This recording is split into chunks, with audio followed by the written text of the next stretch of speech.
Back in 2000, I began to make a lot of money. I had accomplished a few of my goals of playing basketball in college and in Spain and Argentina. And I was married to a really beautiful woman. But I went to a Thanksgiving gathering with my family and my brother's family up in Northern California. And on the property there was a pond, and a little guy, Taylor, he made his way over to the pond and escaped the view of everybody, and he ended up drowning.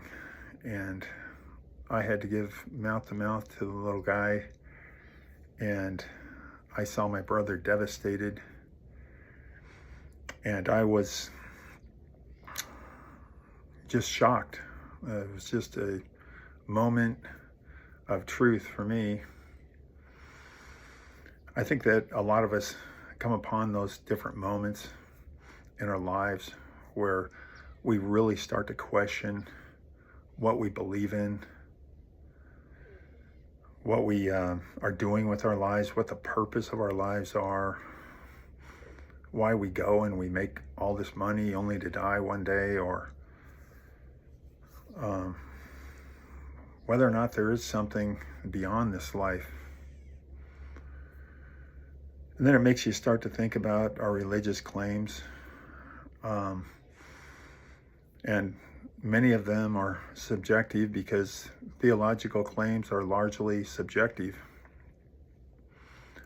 We look at the Bible, for example. It's a document that's over 2,000 years old. It's been copied several times. It doesn't really specify a lot of the authors.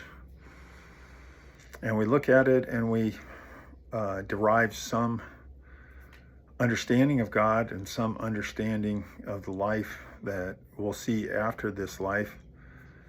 And I know that there's other religions out there that try to find access to God or a higher power in some way.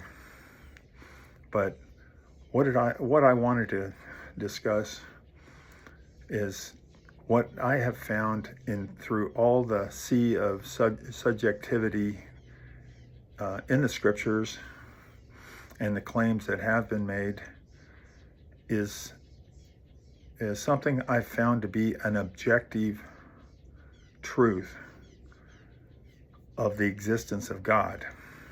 And I would just like you to bear with me and listen.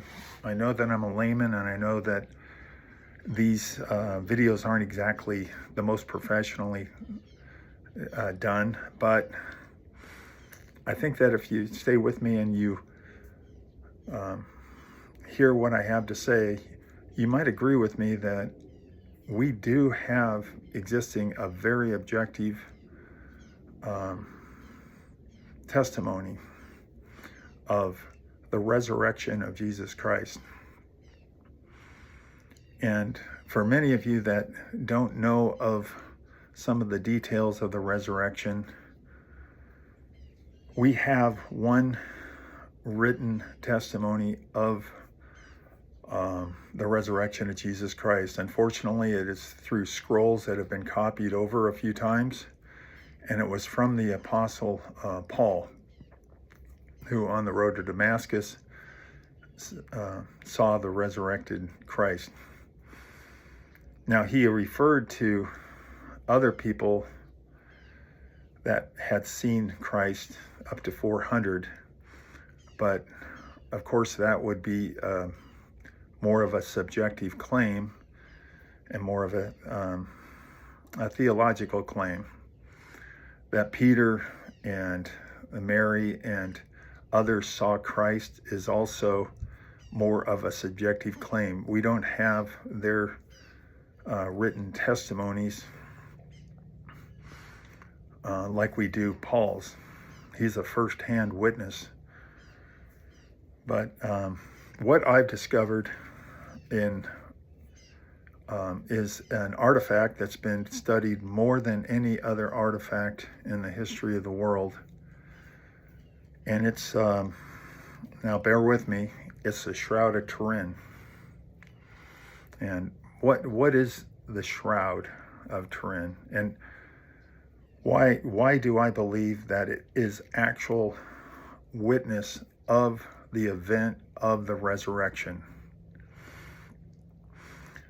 And before I get into this shroud, let me describe to you that Jesus, the claim is that Jesus was crucified on the cross, and the third day that he arose from the dead and overcame death in a glorified and exalted body, and then eventually ascended up to heaven after several of his disciples and apostles saw him as a witness. Now, of course, we look back and we know that Christ was likely crucified, that he likely lived. I think there's enough evidence. I think there's evidence that something occurred with the apostles that made them committed all the way to giving their own lives for their testimony. I think that those are all evidences. And many of them, unfortunately, we look at as subjective. And I'm not going to take away from the emotions or the spiritual confirmations that each one of us gets individually, because that's something different. That's something that's personal to each one of us. But what I am going to talk about is something that many of atheists and many critics of theology have, that are agnostic,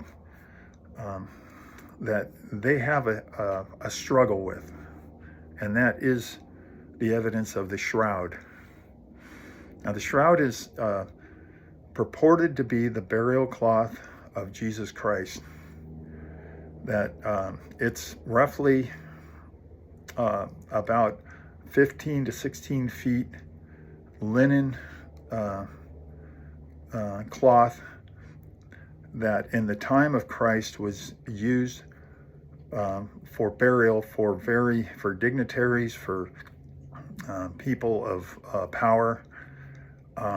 It's an expensive weave. It's called the herringbone weave that was used, and it was purportedly used underneath to the back of Jesus and then folded over to the front, covering his face and the front of his body.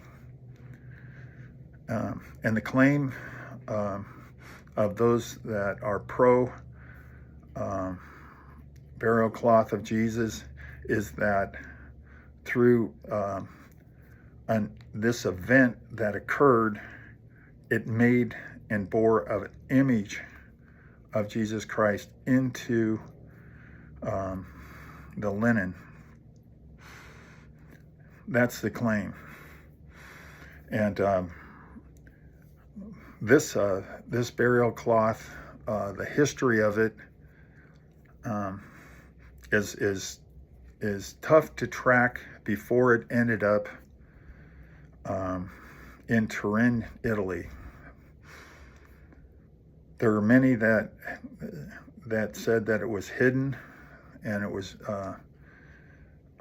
I can't really go into the exact history of it, but through the Crusades, it was hidden, and eventually ended up in Turin, Italy, and eventually given to the Catholic Church. I think that's why a lot of my Christian brothers and sisters out there dismiss it, because it has been in the hands of the Catholic Church for so long. And this shroud was shown back in the 13 to 1400s to certain people. At that time, there was a fire that occurred that damaged the shroud And I suspect that there were many repairs that they had to make to this cloth. The other thing I was going to point out was that it wasn't until the late 1800s that Giulio Giovante took a picture of the Shroud of Turin, and he was shocked when he went to develop it, because he found that it was a negative, and the image came to life as he developed it. He lost a lot of his reputation. A lot of people thought he was a fraud after that, and it wasn't until the 1830s, or I'm sorry, the 1930s, that it was rephotographed, and they took a picture of it and found that he was right all along, that it was actually a negative.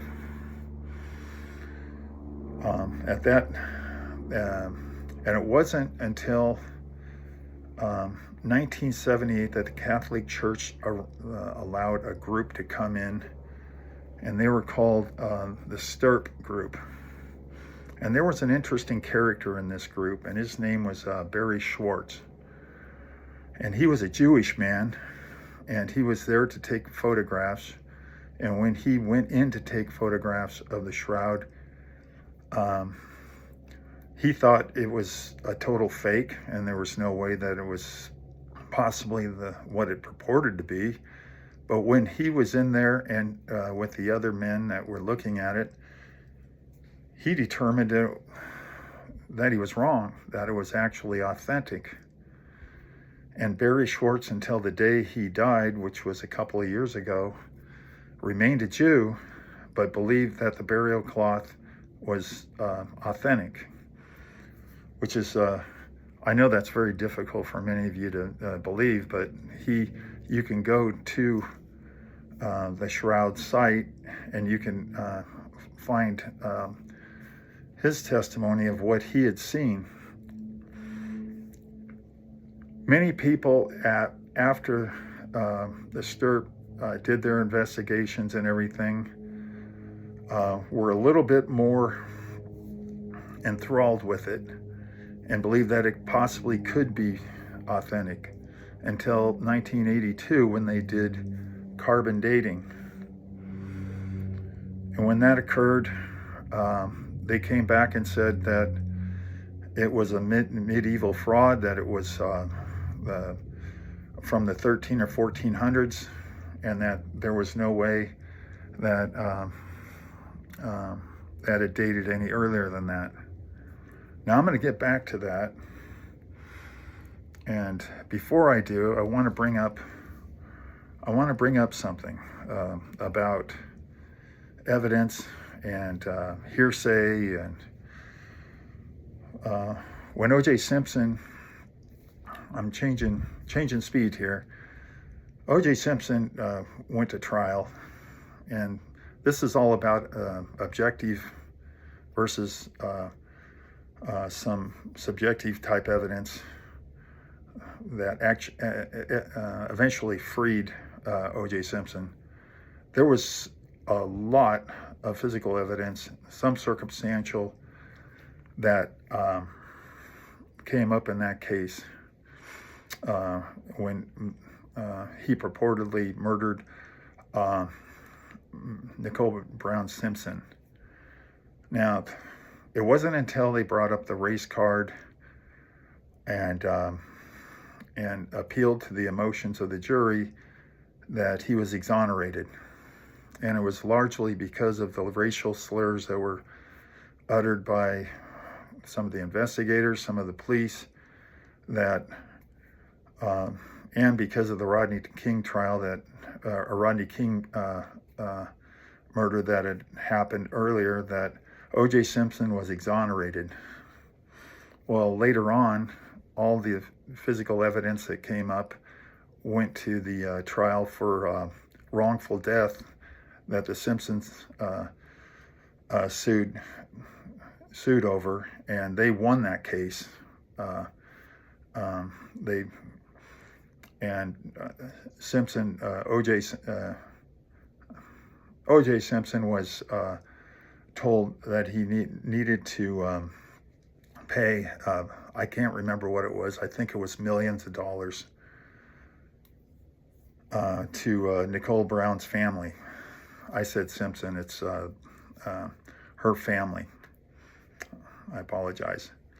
Anyway, I say that because we look at this, and I see in this Shroud of Turin more evidence than there was in that trial with O.J. Simpson, and they should have had a verdict in that trial that would have put him in jail for the rest of his life. Now, the Shroud has overwhelming evidence that would hold up in a court of law. Anyway, let me go over some of the 7 evidences I've found, and one of them is the photographic negative. If this even dated back to 13 or 1400, there is no way that this could have been a photographic negative, because they didn't have that kind of technology back then. And I suppose it would be harder to believe that some kind of an alien force or some other force came in and did this. You have to stretch your mind to believe that, or some kind of metaphysical thing occurred, because it simply didn't exist. And the fact that when the Stirp crew found that there was no sign of paint or stain anywhere to make this image stick out like it did, that's almost impossible. They didn't have any other type of radiation or any other method they could have used back in the 13 or 1400s to make this forgery. The other thing is that this image was made just on the tips of the strands of the linen. It's so fine that you have to get up to a microscope to see where it was burned into the fabric. And it was indeed more or less burned into the fabric without burning the rest of the linen, which is a miracle in itself. They have not been able to duplicate this. There has been one man that made an incredible amount of radiation and did something similar to it, but it didn't match it exactly, and it was pretty much discounted. Then let's turn to the blood evidence of the Shroud. They found, when they did samples of it, that the blood was AB. It was highly degraded, but it continued to be red. Now, blood, when can only be red and remain red and not disappear or turn some other color after death, only if it's mixed with something called urobilinogen, which is prevalent when blood cells become damaged or the body is in trauma of some kind. It releases urobilinogen, and this was very prevalent on the Shroud. The other thing that you have to understand too, in order for these blood stains to be anatomically correct, they would have had to been placed there with the correct blood flow from the wounds in the wrists, and the wounds in the feet, in the spear wound in the side, it would have had to have been placed there before the image was made. For somebody in the 13 and 1400s, that would have been extremely difficult to do. The other thing that is incredible about the blood and the way it matches up on the face is the Sudarium of Oviedo was purportedly the cloth that was put directly over the face of Jesus when he died, and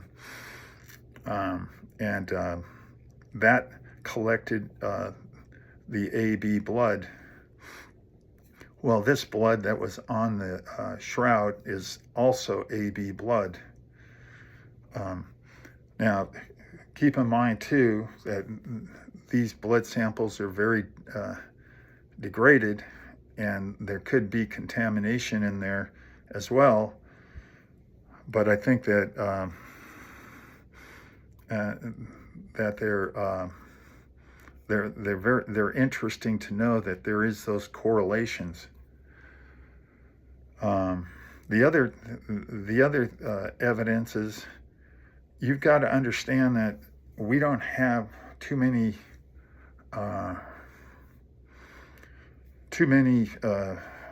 evidences of the crucifixions of the Romans in the first century and 100 BC, 200 BC, whenever they began to do these crucifixions. And this is one of the only evidences we have. We found bones where we found the same spikes. We found spears that they used that the Romans used at the time of Christ. We found the heads of those spears. One of the interesting notes of this is a spear that purportedly was used to assure that Christ was dead on the cross, was ran from his lower rib up to through his heart, which was a practice apparently of Roman soldiers to assure that the person crucified was killed. They would also break their legs so that they couldn't push up from the spike down below. And in this case, they didn't break the legs. They apparently went up through the rib, which is completely biblical. So the spear entry point and the size of that entry point matches the spear head they would have used at that time. Now, keep in mind with all of this, somebody in the 13 and 1400s, how would they have known some of these, to put in some of these details? Because they didn't have a lot of knowledge of forensics. They didn't have a lot of knowledge of spearheads, and I'm sure they didn't go and race back and try to find a spearhead of a Roman soldier so that it would match exactly. The other evidence was the crown. The way that the crown was made was it went around the skull, but also on top. It was like a helmet, which was different than what we see in the movies. But once again, the blood flow would indicate that this man had worn some kind of a thorn crown on his head. And the other thing were the plucked beard. That there's evidence that part of the beard on the image has been plucked out, which is also biblical and consistent with the stories that we read in the Gospels. Now, the other thing were the forensics that were done, and to find the pollen that was from a plant that is only indigenous to Jerusalem area. On top of that was the limestone and the soil, very specific for that Jerusalem area. When Christ was carrying the cross on his shoulder, which also there are wounds that appear on the shoulder of this man, which are consistent with the Bible's account. But he at one point fell down and had soil on his knees and likely other parts of his body, and that would have shown up on the shroud. The other evidence of the lashing that was occurred was done with these 3 bones attached with leather and then attached to a pole that was used as a whip, which was also used at the time of Christ to lash Jews, and that the Roman soldiers used. Well, this would give you about 120 wounds minus 1, and that's consistent with what we find on his back. So keep in mind that not every person was killed in this, was crucified in this manner where they received lashings. But now we have somebody that received the same amount of lashings that we saw consistent with the New Testament, and we also see the thorns on the head, or the crown of thorns on the head, and then we also see the plucked beard. So there, like I say, there's so much to this, and there is no way that somebody from the 13 or 14 or even 1500s would have known all these details to put into the shroud. So then we go back to the carbon dating.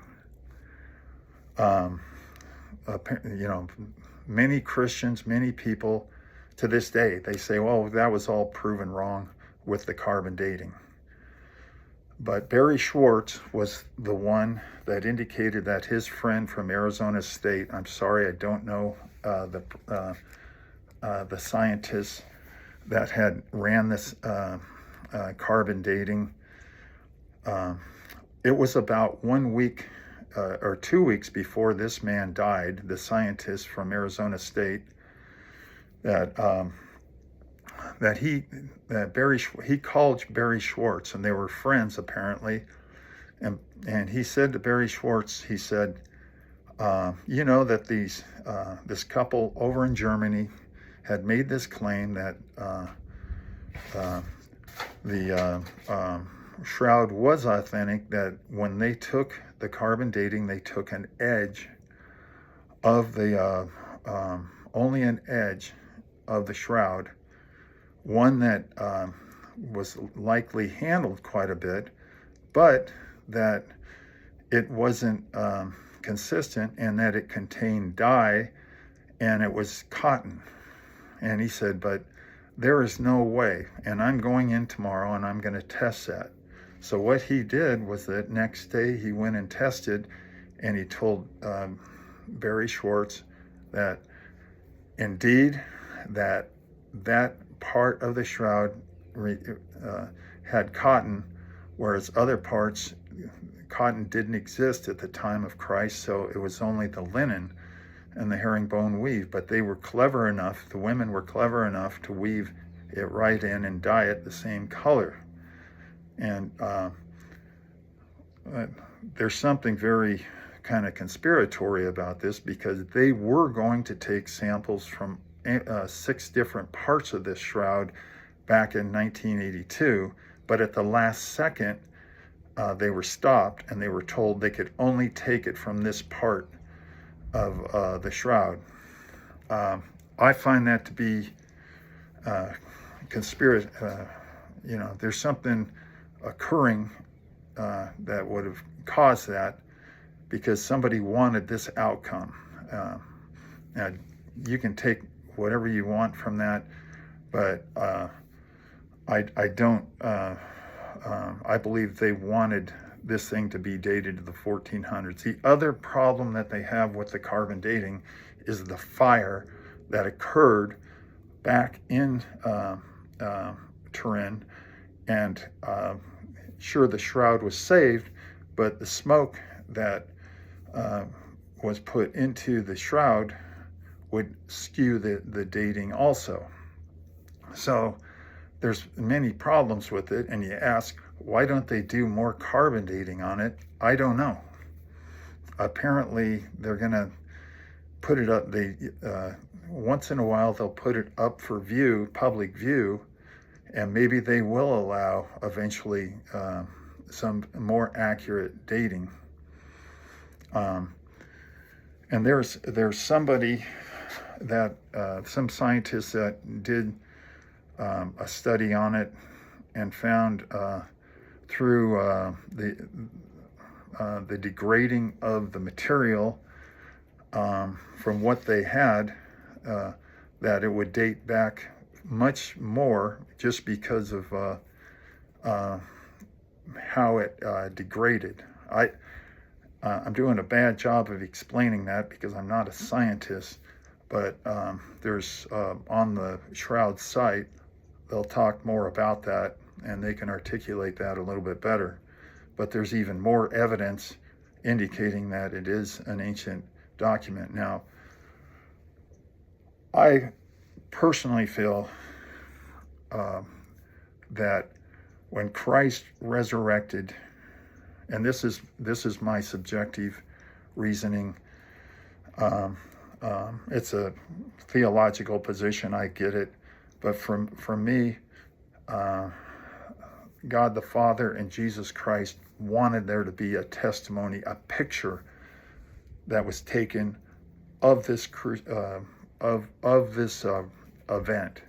It was an event that, if true, changes our whole life, changes the world. It makes the life of Christ real, his teachings real, that